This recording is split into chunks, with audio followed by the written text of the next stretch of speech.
सभी को नमस्कार। मैं लेक्चरर संतवीर सिंह।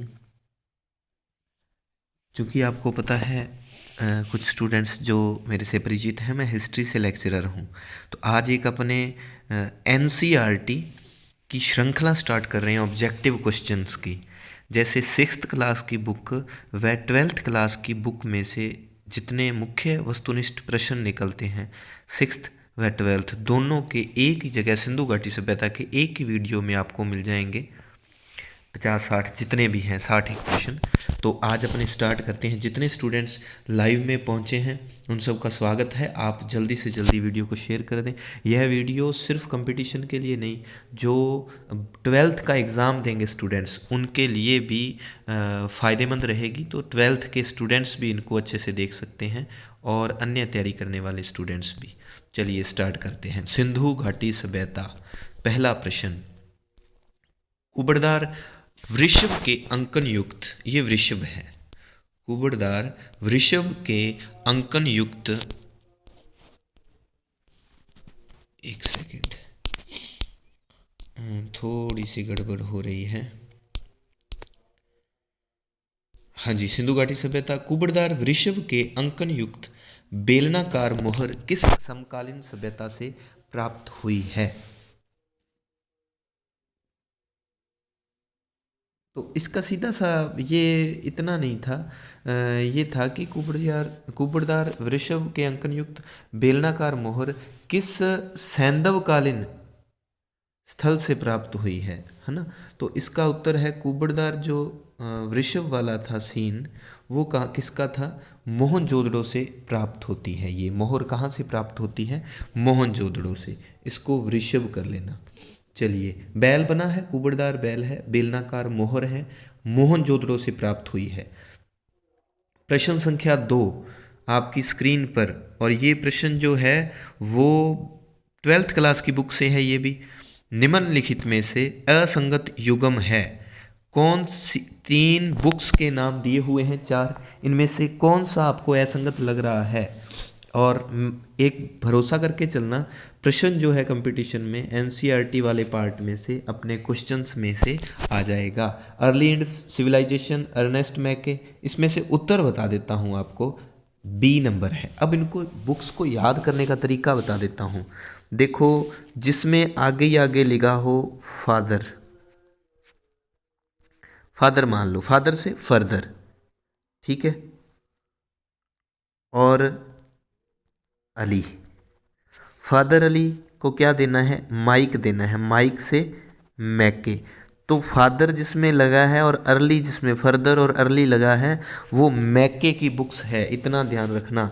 ये फर्दर वाली किसकी है? बुक्स में से प्रश्न इनमें आएगा, पूरे पूरे चांसेज रहेंगे। 12th वाले तो जो वीडियोस देख रहे हैं, 12th की तैयारी कर रहे हैं, ऑल इंडिया में से किसी भी स्टेट के स्टूडेंट्स, तो उनके लिए तो इम्पोर्टेंट है, एक बुक आने के पूरे चांसेज रहेंगे। कंपटीशन वालों के लिए तो है ही। तो जिसमें फादर और अली लगा हो वो मैके की बुक है, ध्यान रहे। फादर और अली लगा है वो मैके की बुक है। तो ये डेल्स दिया है, GF डेल्स, ये इसकी बुक नहीं है, ये किसकी है? मैके की। तो असंगत युग्म कौन सा हो गया? B number. ये आपको याद रख लेना है अब कि my archaeological mission to India and Pakistan. तो इंडिया व पाकिस्तान जिसमें नाम लगा है वो व्हीलर की बुक है। व्हीलर याद रखें, 1900 ये लास्ट में 44 में पुरातात्विक विभाग का महानिदेशक बना था। तो इंडिया एंड पाकिस्तान वाली बात कौन करता है? व्हीलर करता है। और द स्टोरी ऑफ इंडियन, तो स्टोरी कौन लिखेगा? SN राव लिखेगा। ये आपको याद रखना है अच्छे से। चलिए आगे बढ़ते हैं। प्रश्न संख्या 3, निश्चित रूप से, एक कोटेशन दी हुई है बुक में, निश्चित रूप से यह अब तक खोजी गई सर्वथा संपूर्ण प्राचीन प्रणाली है। किस संदर्भ में ये बात कही गई है? पहली बात, सर्वाधिक संपूर्ण प्राचीन प्रणाली है, मतलब बहुत ही फैंटेस्टिक है, बहुत ही जबरदस्त है, अब तक जितनी खोजी गई। क्या हो सकता है ये? 3 नंबर प्रश्न का उत्तर ठीक है, कुछ लोग जवाब दे रहे हैं। मोहनजोदड़ो की जो जल निकासी प्रणाली थी सिंधु घाटी सभ्यता की, उसके बारे में ये बात लिखी गई है, ध्यान रहे।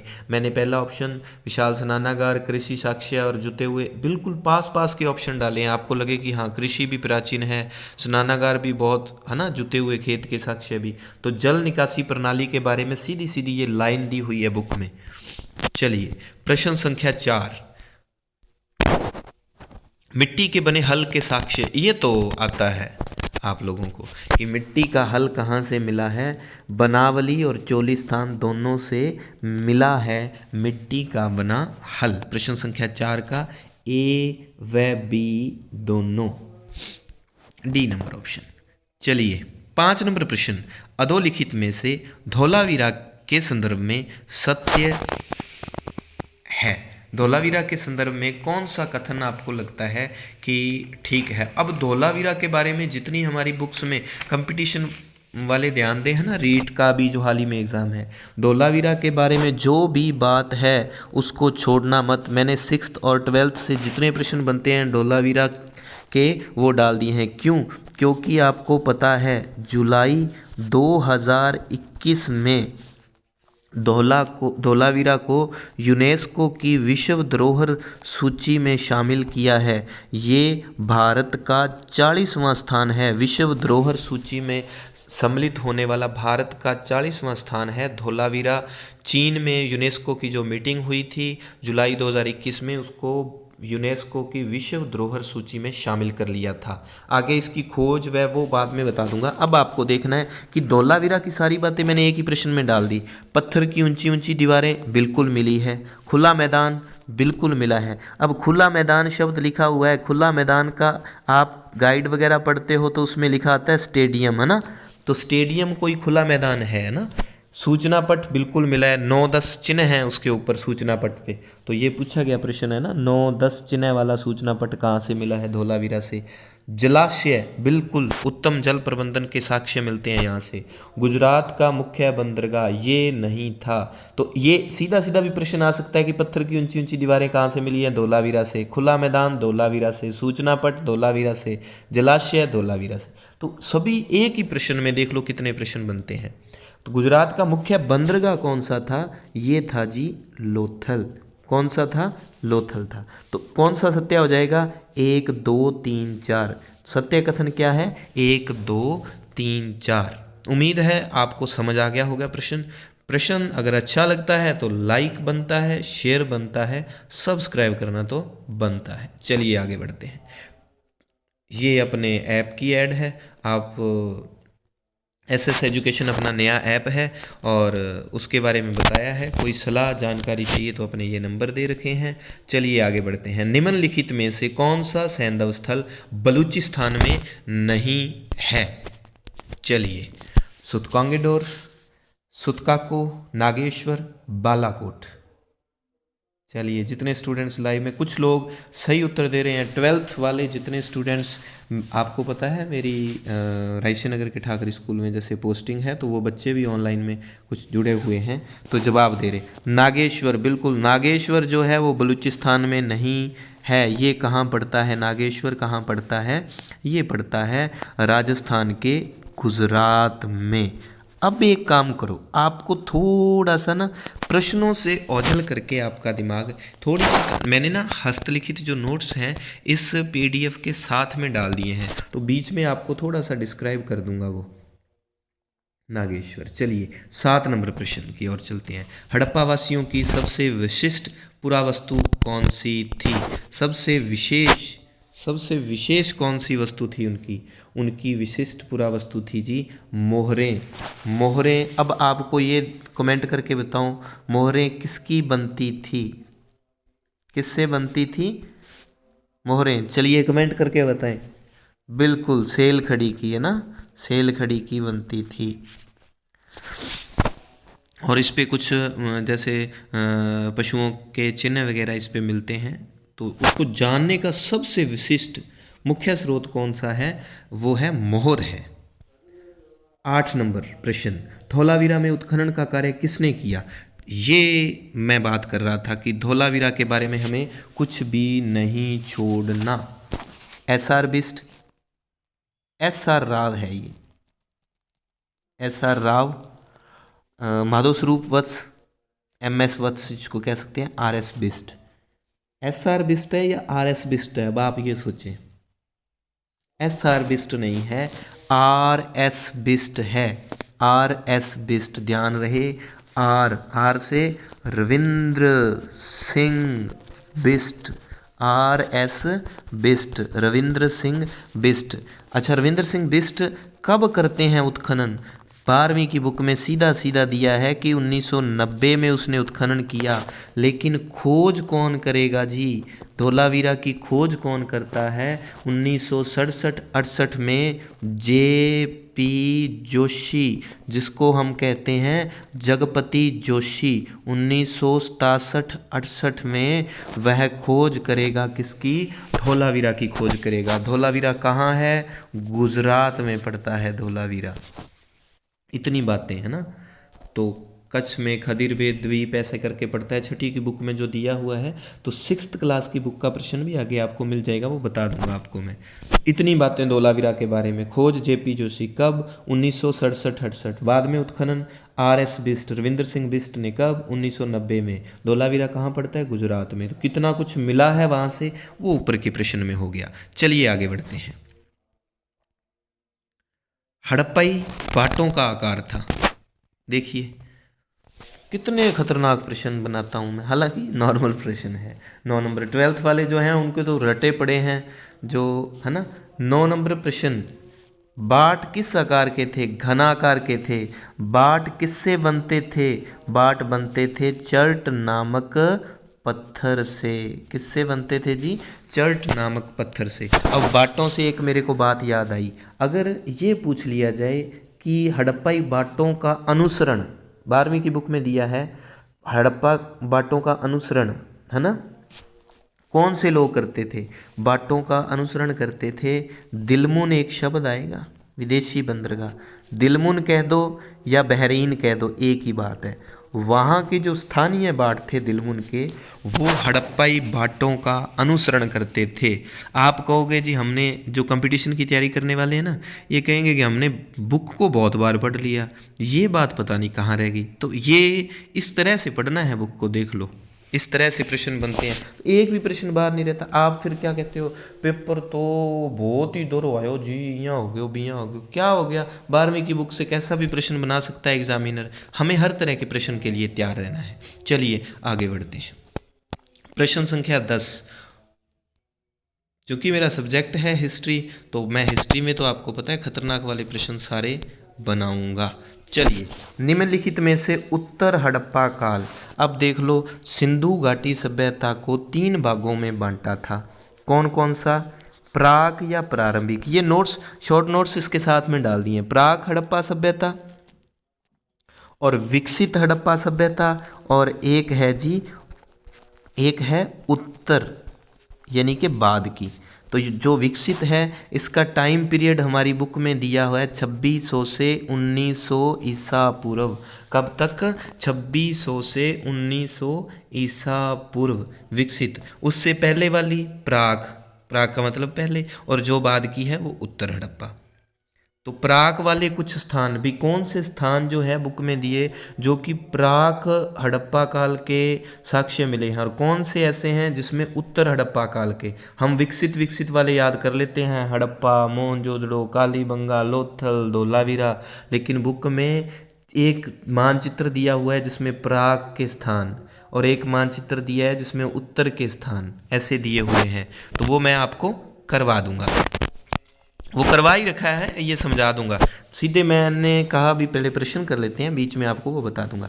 उत्तर हड़प्पा काल की विशेषता, असत्य कथन कौन सा है? ये ग्रामीण संस्कृति थी, बिल्कुल थी। ध्यान रहे, हड़प्पा जो थी, हड़प्पा कैसी है? हड़प्पा है जी नगरीय। नगरीय का मतलब शहरी है। किस युग की है? कांस्य युग की है, कांस्य युगीन है। और सभ्यता कैसी थी? मातृ सत्तात्मक थी, माता की चौधर होती थी, परिवार का मुखिया माता होती थी। हड़प्पा तो थी नगरीय, लेकिन हड़प्पा के जो बाद की थी उत्तर हड़प्पा, वो ग्रामीण हो गई थी, मतलब शहर सारे उजड़ गए थे। दूसरा पॉइंट, दूसरा पॉइंट है जी, ये ग्रामीण संस्कृति थी बिल्कुल। स्थानीय बाट प्रणाली बंद हो गई, बड़ी सार्वजनिक संरचनाओं का निर्माण, ये तो सत्य है। बड़ी शहर, बड़ी संरचनाएं सब बंद हो गए, बड़े मकान, बड़े घर, बड़े स्नानागार सब बंद हो गए। लंबी दूरी का व्यापार बिल्कुल समाप्त हो गया। लेकिन एक बात का ध्यान रहे, स्थानीय बाट प्रणाली बंद नहीं हुई थी। स्थानीय बाट प्रणाली इस समय शुरू हुई थी। बंद क्या हुई थी? विशिष्ट या विशेष बाट प्रणाली। आपको पता है हड़प्पा सभ्यता में एक विशेष प्रकार की बाट प्रणाली प्रचलित थी, स्थानीय नहीं थी। विशेष का मतलब पूरी सभ्यता में एक ही प्रकार के, आपको पता है वो 16 के अनुपात में बाट बनते थे, 2 4 8 16, वो ऐसे करके दिया हुआ है ना एक आंकड़ा सा। तो वो आपको ध्यान रखना है कि विशेष प्रकार की बाट प्रणाली थी। कैसी? उसमें बुक में दिया हुआ है कि बाटों में के मानक द्विआधारी थे, 1 2 4 8 16 32 12,800 तक, ऐसे करके ना दशमलव प्रणाली पर आधारित थे। और वहाँ से तराजू के पलड़े वगैरह भी और ऐसे करके कुछ मिलते हैं। तो ये ध्यान रखना है बाट प्रणाली के बारे में आपको। चलिए, ये उत्तर हड़प्पा काल की सारी विशेषताएं इंक्लूड हो गई मुख्य मुख्य की। ग्रामीण संस्कृति है, स्थानीय बाट प्रणाली इस समय शुरू हो गई क्योंकि विशिष्ट जो है वो बंद हो गई। बुक में दिया है कि इस समय विशेष बाट प्रणाली बंद हो गई और स्थानीय शुरू हो गई, और मैंने वो ऑप्शन डाल दिया कि स्थानीय बाट प्रणाली बंद नहीं, शुरू हुई है। बड़ी सार्वजनिक संरचनाएं बंद, लंबी दूरी का व्यापार बंद। हड़प्पा वालों का व्यापार किन किन से होता था ये भी देख लो। हड़प्पा के समकालीन सभ्यताएं कौन कौन सी थी? देखो, मिस्र और सुमेरियन कह दो या मेसोपोटामिया कह दो, और चीन। 12वीं की बुक में या चीन की सभ्यता का जिक्र नहीं आता, मिस्र और मेसोपोटामिया की सभ्यता का जिक्र आता है। इनके मेसोपोटामिया के बहुत उदाहरण देते हैं। लोथल वाले तो मिस्र के साथ सीधा व्यापार करते थे, डायरेक्ट सीधा दिया है बुक में कि लोथल का मिस्र से बहुत ज़्यादा व्यापार होता था। तो ध्यान रहे, ये प्रश्न भी आ जाता है कई बार कि हड़प्पा सभ्यता किस सभ्यता के समकालीन नहीं थी? मिस्र के समकालीन थी, मेसोपोटामिया के थे, चीन की थी। लेकिन ऑप्शन होता है किसके नहीं थी, तो यूनान या ग्रीक इसके समकालीन नहीं थी। चलिए आगे बढ़ते हैं। प्रश्न संख्या 11, कौन सा सैंधव स्थल 3 भागों में बंटा था? कौन सा सैंधव स्थल 3 भागों में बंटा था? ये सैंधव स्थल था जी धोलावीरा। सामान्यतः ये था कि हड़प्पा के सभी स्थल कितने भागों में बंटे होते थे? 2। एक तरफ होता था नगर, दूसरी तरफ होता था दुर्ग। दुर्ग सामान्यतः ऊंचाई पर होता था जिसकी 4 दीवारी की होती थी, ठीक है। नगर जो है वो नीची जगह पर होता था। नगर किस जगह पे होता था? नीची जगह पे होता था। लेकिन आगे जब मैं आपको पढ़ाऊंगा तो उसमें एक ये आ जाएगा कि धोलावीरा और लोथल ऐसी जगह थे जिसके दोनों वो सब कुछ, नगर और दुर्ग दोनों ही सुरक्षा प्राचीर से घिरे हुए थे। तो आगे 2 स्थानों का एक जिक्र आएगा। वैसे तो क्या कि इनका दुर्ग जो है सुरक्षा प्राचीर से, नगर थोड़ा सा अलग होता था। तो ये 2 भागों में बंटा था, लेकिन धोलावीरा में 3 भाग है। तो आप सोच लेना, एक दुर्ग वाला, एक नगर वाला, और बीच वाले में क्या बना होगा? बीच वाले में स्टेडियम बना दो, सीधी सी बात है। तो एक उनके बीच में खुला मैदान मिला है, एक साइड दुर्ग है, एक साइड नगर है, बस 3 भागों में इसलिए बंटा हुआ है, सीधी सी बात। आगे बढ़ते हैं। प्रश्न संख्या 12, हड़प्पा सभ्यता की खोज की घोषणा कब की गई? हड़प्पा सभ्यता की खोज की घोषणा, देखिए हड़प्पा सभ्यता की खोज की घोषणा कब की गई है? 1924 में। ध्यान रहे 1921 में आपको पता है हड़प्पा खोजा गया। यहाँ मैं आपका टाइम ज़्यादा नहीं ख़राब करूँगा। 1922 में मोहनजोदड़ो खोजा गया, MJD। ये राखलदास ने खोजा था और ये दयाराम ने खोजा था, है ना, ये हमें याद है। लेकिन जब ये दोनों स्थान की खोज हो जाती है तो 1924 में फाइनली भारतीय पुरातात्विक विभाग के निदेशक थे इस समय सर जॉन मार्शल फाइनली 1924 में सिंधु घाटी एक नवीन सभ्यता की विश्व के समक्ष घोषणा करते हैं कि भारत में फाइनली विश्व की सबसे प्राचीन सभ्यता के अवशेष मिले हैं। और बड़ी मज़ेदार बात यहाँ आती है, जब ये घोषणा करते हैं इस सभ्यता की तो SN राव जो हैं, SN राव, उन्होंने एक बुक लिखी थी, एस एन राव ने, the story of Indian archaeology. ध्यान रखने, बस स्टोरी वर्ड याद रख लेना, एस से स्टोरी, एस एन की कौन सी है, स्टोरी। उसने इस बुक में लिखा कि मार्शल ने भारत को जहाँ पाया था उसे उससे 30,000 वर्ष, 3,000 वर्ष पीछे छोड़ दिया, तो वो उससे 3,000 वर्ष पीछे छोड़ देता है इसको। ये ऐसा मार्शल के बारे में कौन कहता है, एस एन राव, अपनी book the story of Indian archaeology. अब ऐसे ही प्रश्न बन जाते हैं कि the story of Indian archaeology किसने लिखी, एस एन राव ने। मार्शल ने जहाँ भारत को पाया उससे 3,000 पीछे छोड़ दिया, किसने कहा, एस एन राव ने, है ना। तो मार्शल घोषणा कब करते हैं, 1924 में करते हैं। और मार्शल ने एक बड़ी ये सारे सिस्टम के बारे में एक बुक लिखी थी, Mohenjodaro and the Indus civilization. Marshall कहाँ से, मोहनजोदड़ो, मैं से मार्शल, मैं से मोहनजोदड़ो के नाम से जो बुक लिखेगा वो मार्शल लिखेगा। चलिए आगे बढ़ते हैं। प्रश्न संख्या 13, उम्मीद है आपको पसंद आ रहे होंगे, तो एक बार अपने स्टेटस में स्थान दे दो, वीडियो को शेयर कर दो, लाइव में ज़्यादा से ज़्यादा स्टूडेंट्स को बढ़ाओ। मैं बड़ा लालची हूँ जी, मैंने कंप्यूटर की क्लास लगाई, उसमें पहली पे व्यू अच्छे थे और आगे की वीडियो पे व्यू नहीं है, तो मेरा मूड है कि मैं फिर अपना समय ख़राब ना करूं। आपको सब कुछ आता है तो मैं कंप्यूटर के प्रश्न बनाने बंद कर दूं। इसी तरह मैनेजमेंट में भी कम व्यू थे, और हिस्ट्री में भी अगर आपको ये लगता है कि आपको तो बहुत कुछ आता है, ज़रूरत नहीं है, ज़्यादा व्यू नहीं आएंगे, तो मैं भाई फिर वीडियो नहीं बनाऊंगा। धीरे से कह दी ये बात मैंने, ठीक है, सुनना मत। तो शेयर कर देना इसको, ज़्यादा से ज़्यादा व्यू दोगे तो मैं आगे की वीडियो बनाऊंगा। किस सैंधव स्थल से, चलिए, किस सैंधव स्थल से नहरों के साक्ष्य मिले हैं। नहरों के साक्ष्य आपको पता है, शोरतगुई व मुंडी गाख, 2 स्थान पड़ते हैं। मुंडी अफगानिस्तान से सिर्फ 2 स्थान मिले हैं, उसमें शोरतगुई जो है उससे नहरों के साक्ष्य मिले हैं। अब देखो मैंने ऑप्शन में अफगानिस्तान भी डाल दिया, तो जब शोरतगुई दिया हुआ है तो अफगानिस्तान नहीं, प्रॉपर जगह दे दी शोरतगुई, ठीक है। तो शोरतगुई जो है यहाँ से नहरों के साक्ष्य मिले हैं। अब आपके सामने प्रश्न आ जाए कि किन 2 या किन स्थलों से ये पता चलता है कि हड़प्पा के लोग कृषि कार्य हेतु जल संचय करते थे।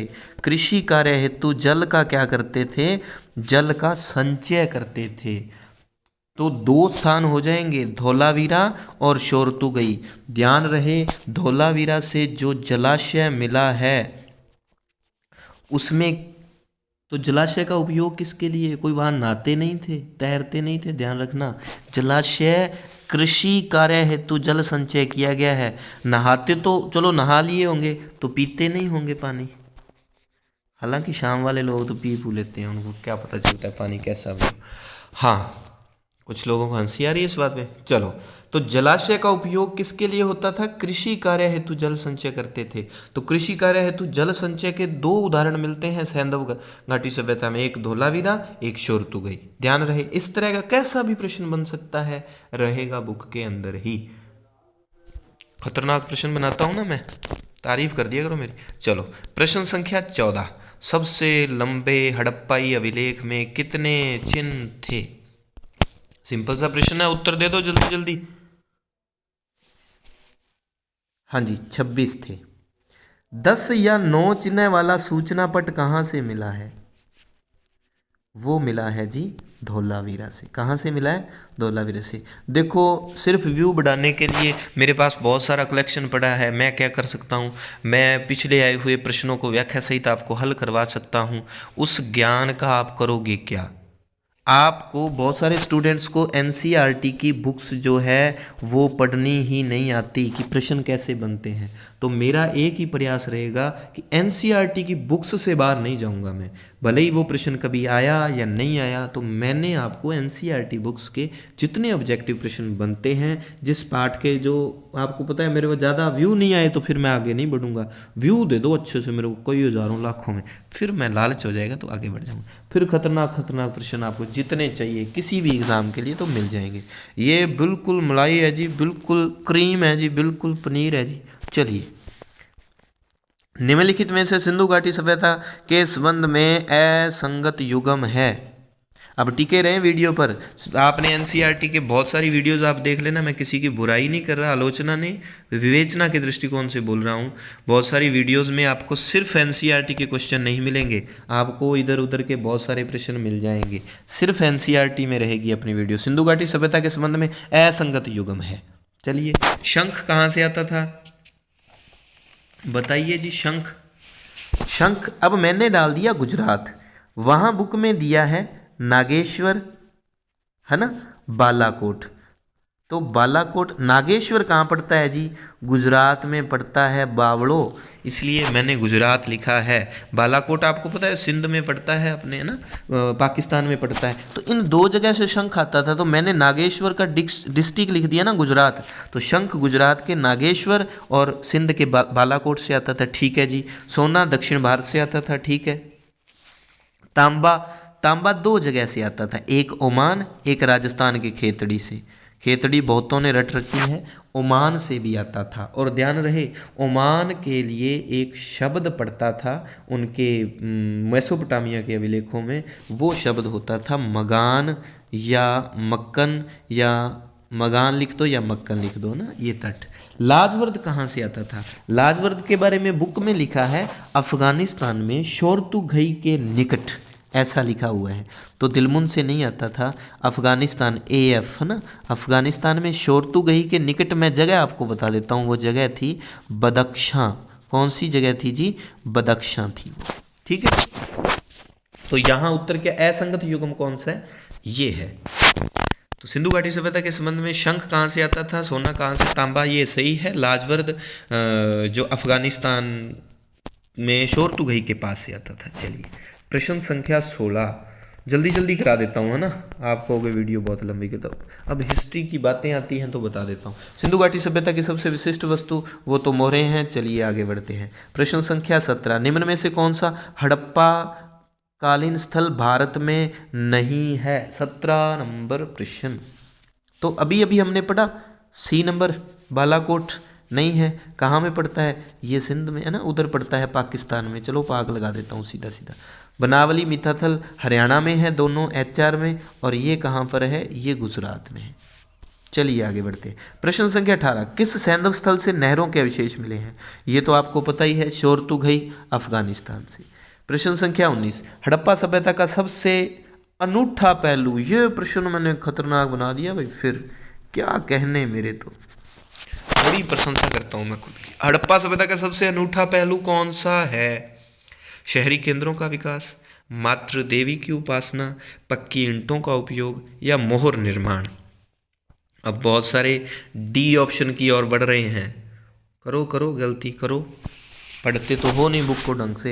हड़प्पा सभ्यता का सबसे अनूठा पहलू शहरी केंद्रों का विकास, सीधा सीधा लिखा हुआ है उन्होंने, शहरी केंद्रों का विकास हड़प्पा सभ्यता का सबसे अनूठा पहलू था। लो मैंने क्या नया किया? अब आप कहोगे सर तो बहुत कुठाक यहाँ प्रश्न बना हुआ है। मैंने कुछ ही नहीं किया, मैं बस इत्मीनान से, धैर्य से, धीरज से प्रश्नों को, बुक को पढ़ता हूँ, फिर प्रश्न बन जाते हैं।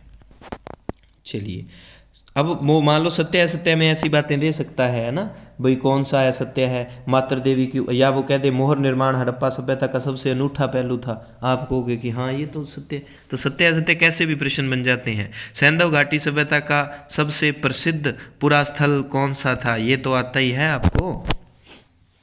20 नंबर प्रश्न, मोहनजोदड़ो प्रसिद्ध है, लेकिन सबसे पहला पै से प्रसिद्ध पढ़ते हैं, ध्यान रहे। पहला हड़प्पा है, प्रसिद्ध मोहनजोदड़ो है।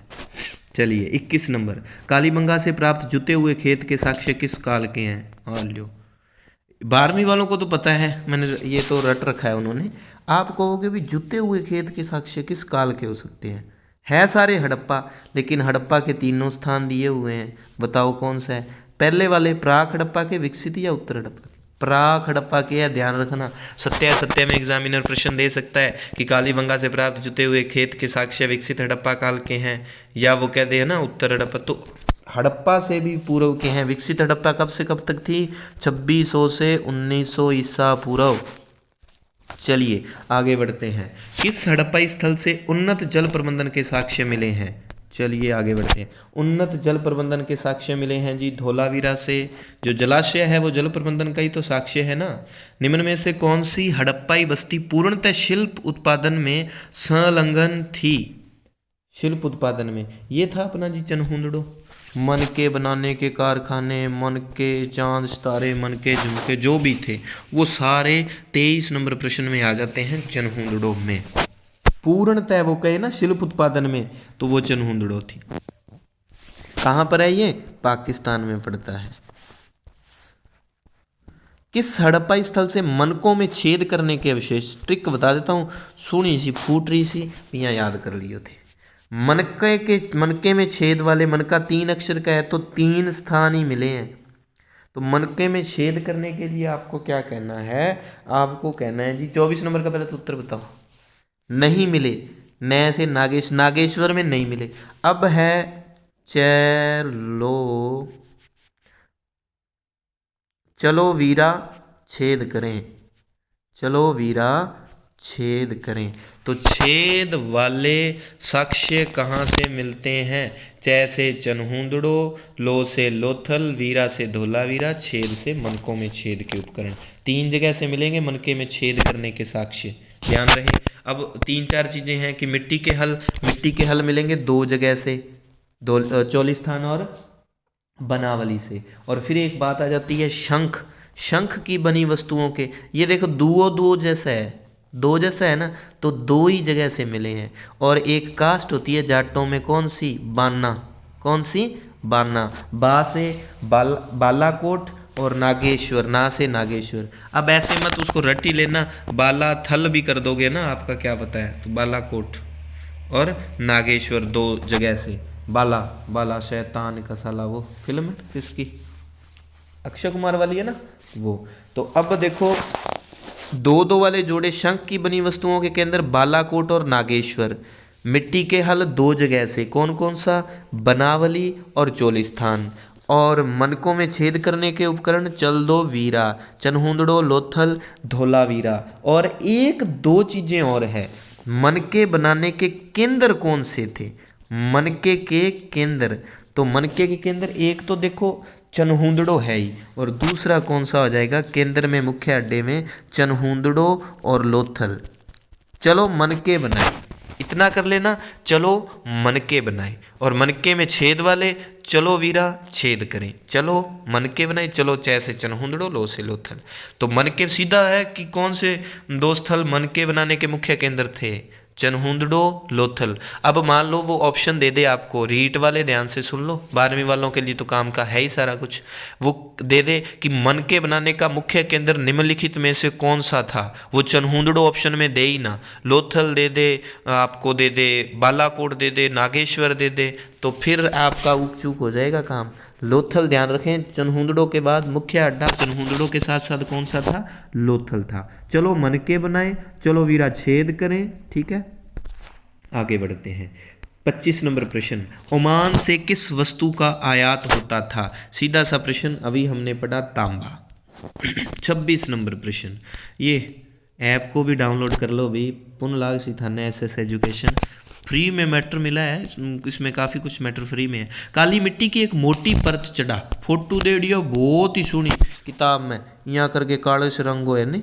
तो काली मिट्टी की मोटी परत चढ़ा हड़प्पाई मर्दमान कहाँ से मिला है? ये मिला है जी 26 नंबर का है बी, ओमान से। चलिए आगे बढ़ते हैं, ओमान से मिला है। प्रश्न संख्या 27, मेसोपोटामिया के लेखों में मेलुहा शब्द, मेलुआ तो अपने वालों के लिए, सैंधव लोगों के लिए है। मेलुआ किन के लिए? सैंधव लोगों के लिए। चलिए प्रश्न संख्या 28, मेसोपोटामिया के लेखों में दिलमुन हेतु कौन सा शब्द प्रयुक्त हुआ है? दिलमुन हेतु अभी पीछे ही बताया था मैंने, दिलमुन लिख दो या लिख दो बहरीन, एक ही बात है। इसकी जो इस PDF की पीछे मैंने जो लगाई है ना आंसर शीट, उसमें उसने गलती से मगान लिख दिया। मगान किसका था? ओमान का था। ए लगा दिया, वो मैं करेक्शन करवा के फिर ही PDF डालूंगा। ये बहरीन है। चलिए प्रश्न संख्या 29, चनहुंदड़ो का क्षेत्रफल कितना था? बुक में दिया है, मैंने कोई घर से नहीं बनाया। चनहुंदड़ों का जी 7 हेक्टेयर था।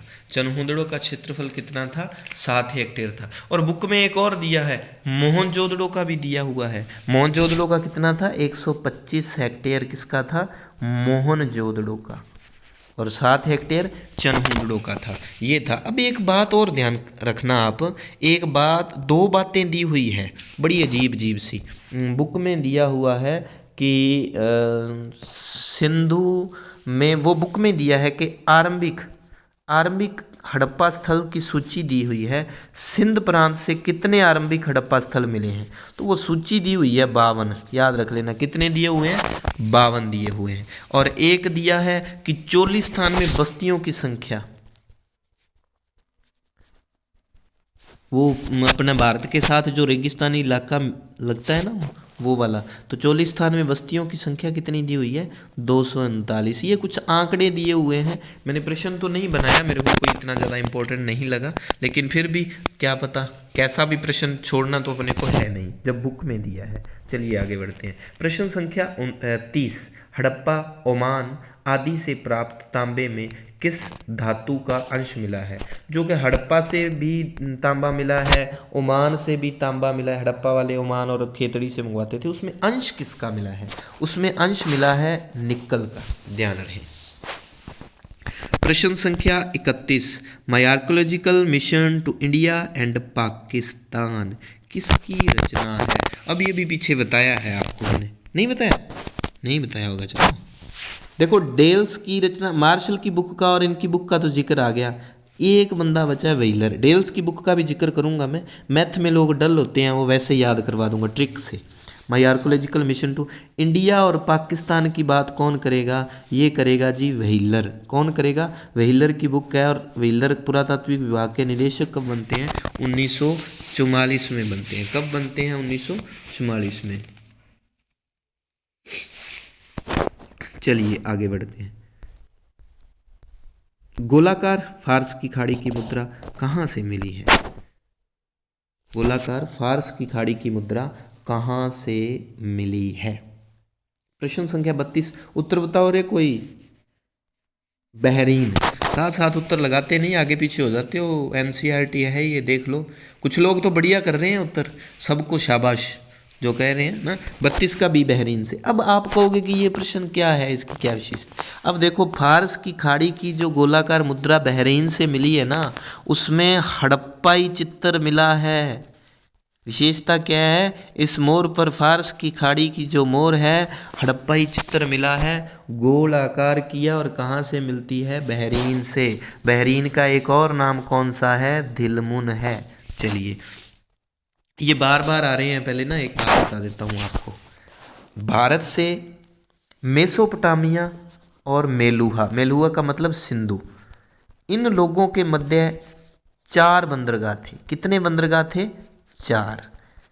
2 थे देशी और 2 इधर लिख देता हूं विदेशी। 2 देशी 2 विदेशी। विदेशी तो ये पड़े दोनों, बहरीन, दिलमुन बहरीन और ओमान, ये 2 विदेशी बंदरगाह थे। और देशी अपने वाले कौन से थे?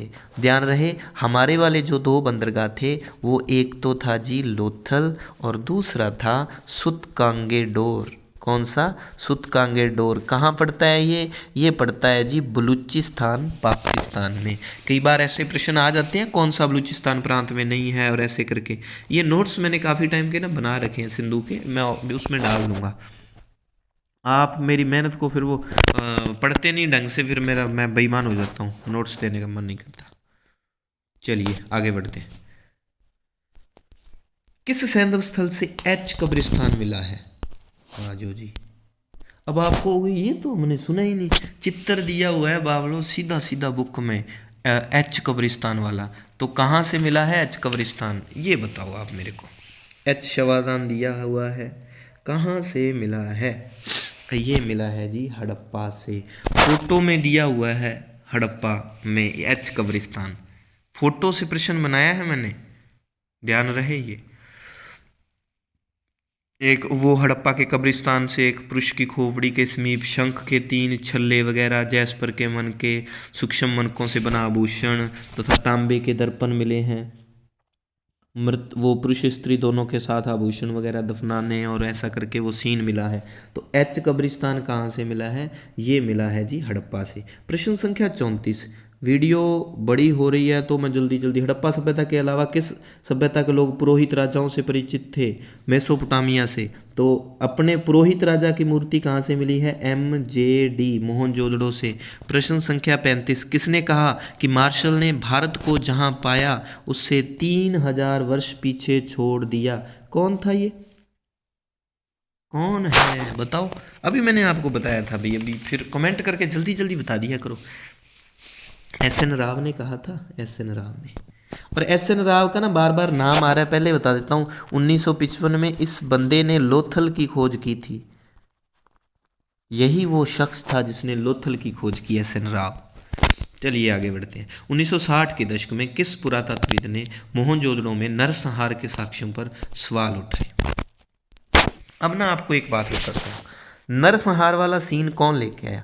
1944 में ना व्हीलर जब पुरातात्विक विभाग के निदेशक बनेंगे तो व्हीलर कहते हैं कि वहाँ पर मोहनजोदड़ो में नरसंहार हुआ था, ऐसे करके इंडिया टू पाकिस्तान वो बुक लिखते हैं ना, जिसके पीछे इंडिया टू पाकिस्तान आता है।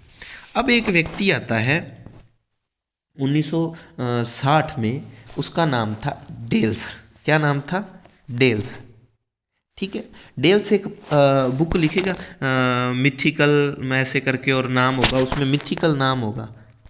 मतलब मैंने तो ऐसे याद किया था कि मैथ में लगभग डल ही होते हैं लोग, तो मिथिकल वाली डेल्स की है। या उसने सीधा कह दिया कि नरसंहार, ये जो साक्ष्य है ना नरसंहार के, ये झूठे हैं, क्योंकि व्हीलर कह देता कि नरसंहार हुआ था और उस समय कोई देवता था उसने इसका पतन किया, और ऋग्वेद के जो इंद्र देव थे उससे वो संबंध स्थापित करता है व्हीलर। और जॉर्ज डेल्स कहता है कि ये सब झूठ है, बकवास है, ये सब आपकी मिथिक घटनाएं हैं। तो मिथिकल मैसेकेटर ऐसे करके बुक का नाम होगा। तो जॉर्ज डेल्स जो है इस नरसंहार के साक्ष्यों पर सवाल उठाते हैं। प्रश्न संख्या 37। व्हीलर भारतीय पुरातात्विक सर्वेक्षण विभाग के बुक में सीधा सीधा दिया है, 1944 में महानिदेशक बने थे। अच्छा, पहले महानिदेशक कौन थे? पहले थे जी कनिंघम। कौन थे? कनिंघम। 12वीं वाले जो कल टेस्ट है उसमें इसमें से काफ़ी प्रश्न दूंगा मैं, वीडियो को अच्छे से देख लो। 38। 11वीं वाले कुछ लोग देख रहे हैं। 38। भारतीय पुरातत्व सर्वेक्षण विभाग के प्रथम महानिदेशक कभी आया? कनिंघम। प्रश्न संख्या 39। 1925 में आभूषण सहित 16 लोगों के अस्थि पिंजर कहाँ से प्राप्त होते हैं? अस्थि पिंजर जो है वो कहाँ से प्राप्त होते हैं? ये होते हैं जी मोहनजोदड़ो से। 39 का है ए, मोहनजोदड़ो से। अवतल चक्कियाँ वह पुरोहित राजा की मूर्ति कहाँ से मिलती है? अवतल चक्कियाँ वह पुरोहित राजा की मूर्ति कहाँ से मिलती हैं? ये दोनों चीज़ों मिलती है मोहनजोदड़ो से। देखो अवतल चक्कियों की बात कौन करता है? अवतल चक्कियाँ मिली मोहनजोदड़ो से, ये बात कौन करेगा? ये पहले बता देता हूँ आपको, सुन लो। अवतल चक्कियों की बात करेगा अर्नेस्ट मैके, जिसने वो अली वाली और फर्दर वाली बात लिखी थी। फर्दर एक्सकेवेशंस एट मोहनजोदड़ो जो बुक लिखी थी उसमें ये कहता है कि मोहनजोदड़ो से अवतल चक्कियों के अवशेष मिले हैं। प्रश्न संख्या 41 41। बार बार ये इसलिए ऐड आ रही है, कहा जा रहा है कि ऐप डाउनलोड कर लो रे पुनलागसी। The mythical massacre at Mohenjodaro. अभी सारे कमेंट कर दो। मिथिकल, मैथ में सभी लोग क्या होते हैं? डल होते हैं, डेल्स। और डेल्स ने दूसरा तरीका कि ये कहा कि मिथिकल है, ये सारी घटनाएं मिथक है, सही नहीं है नरसंहार की घटनाएं। प्रश्न संख्या 42। मेसोपोटामिया लेखों में नाविकों का देश किसको कहा गया है? सीधा सा हमें पता ही है। अरे ये रहा मेलुहा। मेलुहा का मतलब सैंधव लोगों को। अच्छा, सिंधु घाटी सभ्यता का पवित्र पक्षी कौन सा था? पवित्र पक्षी कौन सा था? मोर। और मोर के लिए मेसोपोटामिया के लेखों में क्या नाम आया है? हाजा। वो कहते हैं ना तुम्हारा हाजा पक्षी मोर, है ना। हाजा पक्षी किसको कहा गया है मेसोपोटामिया लेखों में? मोर के लिए। इनका पवित्र पक्षी था मेसोपोटामिया के लोगों का। चलिए प्रश्न संख्या 43। सबसे लंबे हड़प्पाई लेख में कितने चिन्ह मिले हैं? 26 मिले हैं। ये तो पहले भी प्रश्न आ गया, दोहरा दूसरी बार। हड़प्पाई लिपि का लेखन किया जाता था। चलिए, लिपि दाएं से बाएं थी या बाएं से दाएं? दो ही कंफ्यूज करते हैं चिन्ह हमें तो, है ना। दाएं से बाएं थी या बाएं से दाएं थी? दाएं से बाएं और लिखी जाती थी, दाएं से, राइट हैंड से इधर से लिखना शुरू करते थे, है ना, दाएं से बाएं। अब ध्यान रहे लिपि में कुल कितने चिन्ह थे, कुल चिन्ह कितने थे, लिपि से संबंधित प्रश्न, कुल कितने चिन्ह, 375 से 400 के बीच। लिपि दाएं से बाएं और आज तक पढ़ी नहीं गई, यह वर्णमालीय नहीं है, सांकेतिक है। वहाँ प्रश्न आ जाए हड़प्पा लिपि वर्णमालीय थी, वर्णमालीय नहीं थी, कैसी थी, सांकेतिक थी, सिंबल दिए हैं, चिन्ह दिए हैं। और यहाँ से सबसे लंबे अभिलेख में कितने चिन्ह मिले हैं, 26। लिपि से संबंधित इतने प्रश्न। प्रश्न संख्या 45, हड़प्पाई बाटों का आकार ये घनाकार आ गया, चर्ट के बनते थे। धोलावीरा, लो छठी क्लास का प्रश्न, एक दो पहले भी आए हैं, उनका जिक्र करना भूल गया मैं। धोलावीरा कहाँ स्थित है, अब देखो होगा भी, ओ यहाँ प्रश्न आ गया, मैंने बातों बातों में बताया था, खादिर बेत में। खादिर बेत द्वीप है कहाँ पर, कच्छ में, ठीक है। वो कच्छ की खाड़ी, खंबात की खाड़ी, दो खाड़ियाँ पड़ती हैं गुजरात में। जब आप नदियाँ पढ़ते हो साबरमती वगैरह, और कौन सी कच्छ की खाड़ी में गिरती, कच्छ के रन में कौन सी खंबात की खाड़ी में, वो प्रश्न आते हैं। तो धोलावीरा कहाँ है, अब धोलावीरा से संबंधित सारी बातें होगी, इससे बाहर कुछ नहीं है। जितने ऑब्जेक्टिव प्रश्न मैंने इसमें व्याख्या भी कर दी और कुछ का बता भी दिया, है ना। चलिए प्रश्न संख्या 47, अधोलिखित में से किन हड़प्पाई स्थलों से अग्निकुंड मिले हैं। आग लाग जाए जद कट्ठा, आग लाग जाए तो बाद में जिग्या खिसी हो जाए, काली काली के ओ कालो कालो के है, कालो कालो कालो के है, ओ अग्निकुंड लग गया, के लग गया, अग्निकुंड, कालो कालो के लग गया, अग्नि, का से काली बंगा, लो से लोथा, बस आसान है, रटने की जरूरत नहीं। 48, हड़प्पा शवादानों के बारे में असत्य कथन है। चलिए, ऐसी मान्यता था कि कब्रों से प्राप्त मृदभांड का मृत्युपरांत उपयोग किया जाता था। भी मृदभांड वगैरह साथ में दफना रहे थे तो मानते थे। पुरुषों और महिला दोनों के शवादानों से आभूषण मिले हैं। वो हमने कहा था ना कि 16 आभूषण और ऐसे करके और वो मिले हैं मोहनजोदड़ो से। सैंधव सभ्यता में मृतकों के साथ बहुमूल्य वस्तुएं दफनाने में विश्वास नहीं था। उपरोक्त सभी सत्य हैं। बहुमूल्य वस्तुएं फिर भी, चाहे हमें मृदभांड उनके साथ मिले, आभूषण मिले, लेकिन उनका बहुमूल्य वस्तुएं अपनाने दफनाने में विश्वास नहीं था। ये बात का ध्यान रखें। वो ऐसा उनका ये विश्वास नहीं था कि बहुमूल्य वस्तुएं है ना, तो ये आप सत्य असत्य में ध्यान रहे। वो आ जाए कि मृतकों के साथ बहुमूल्य वस्तुएं दफनाने में उनका विश्वास था, आप कहोगे हाँ जी सही था, नहीं, विश्वास नहीं था। प्रश्न संख्या 49, the mythical massacre at Mohenjodaro, ये मिथक वाली, ये ना बुक में 49 का, इसके आंसर की में इसका 1 नंबर लग गया, डेल्स है, मैके नहीं डेल्स है। गोलाकार फारस की खाड़ी की मुद्रा कहाँ से मिली, अभी अभी आया था बहरीन से। हड़प्पाई मोहर पर कनिंगम ने रिपोर्ट बुक में दिया है कि 1875 में इसकी रिपोर्ट आई, तो आप थोड़ा सा ध्यान रख लेना। प्रश्न संख्या 52, सैंधव सभ्यता के शंख से बनी वस्तुओं के मुख्य केंद्र नहीं थे। मैंने कहा शंख 2 अक्षर का है तो दुओ दो ही आता है, तो 2 केंद्र थे। कौन कौन से रहे होंगे 2 केंद्र में, मैंने बा ना, है ना, नहीं थे। कौन सा केंद्र नहीं था, चनहुंदड़ो नहीं था, बा और ना, बाना जी तो थे ही, बालाकोट और नागेश्वर। 53, मिट्टी के हल के प्रतिरूप कहाँ से मिले हैं, हमें पता है चोलिस्तान। अब बनावली ऑप्शन में ना हो तो वो चोलिस्तान दे सकता है, ध्यान रहे बनावली और चोलिस्तान से मिले। प्रश्न संख्या 54, सैंधव सभ्यता के संबंध में असत्य कथन है। मोहरों पर सर्वाधिक अंकन एक सींग वाले जानवर का है, बिल्कुल है जी। ईंट 3:2:1 में थे। चावल व बाजरे के दानों के अवशेष गुजरात में आपको पता है रंगपुर वगैरह से मिले हैं। योगी की मुद्रा पालथी मारे हुए मोहनजोदड़ो से मिली है। इसको आद्य शिव किसने नाम दिया, आद्य शिव नाम दिया जी मार्शल ने। किसने नाम दिया, मार्शल ने। ध्यान रहे 12वीं की पासबुक में हड़प्पा नाम दिया है कि योगी की मुद्रा हड़प्पा से नहीं मोहनजोदड़ो से मिली है, ध्यान रहे। तो इससे संबंधित असत्य कथन कौन सा है, बी नंबर, ये असत्य है क्योंकि 3:2:1 नहीं है, 4:2:1 है। बात समझ आ गई आपको। चलिए, और सर्वाधिक अंकन मोर पर एक सींग वाले कुबड़युक्त जानवर का है जो उनका पवित्र पशु था। पालथी मारकर बैठे योगी को आद्य शिव की संज्ञा कौन देता है, मार्शल देता है। आ जाओ जी 56 नंबर प्रश्न। मोहनजोदड़ो की सारी बातें। मोहनजोदड़ो के संदर्भ में सत्य है, यहाँ से सुमेरियन नावों के चित्रांकन वाली मोहर मिली है, बिल्कुल। अवतल चक्कियाँ आपको पता है मैके ने, है ना। डेडमैन लैन मतलब वो नरसंहार की काफ़ी लोगों की लाशें मिली है, बिल्कुल मिली है। 8 कक्षों वाला स्नानागार बिल्कुल मिला है। जलाशय नहीं मिला। जलाशय कहाँ से मिला है? धोलावीरा से। कहाँ से मिला है? धोलावीरा से, ध्यान रहे। तो 1 2 3 4 ये सत्य है। अब ना आपको क्लास अगर अच्छी लगी, ईमानदारी से ना इसको शेयर करना। भाई मैंने इतनी मेहनत की है, अगर इस पे व्यू नहीं आते, मैंने बहुत सारी ऐसी ऐसी वीडियो देख रखी है कि एनसीईआरटी के प्रश्न अंदर कुछ ही नहीं होता और उस पर बहुत सारे व्यूज़ आप दे देते हो। इतनी ईमानदारी से मेहनत करने पर भी अगर शेयर वगैरह व्यू नहीं आते तो फिर कोई औचित्य नहीं रह जाता। अब मैंने ना लास्ट में यहाँ इंक्लूड कर दिए हैं नोट्स वगैरह। ये देखो, ये मेरी राइटिंग है, अरे सुंदर लिखता हूँ मैं, देख लो। एनसीईआरटी कक्षा 6 व 12 के पूरे नोट्स वगैरह लेने हो तो आप नंबर पे संपर्क कर लेना। देखो मैंने इसको बांट के लिखा हुआ है।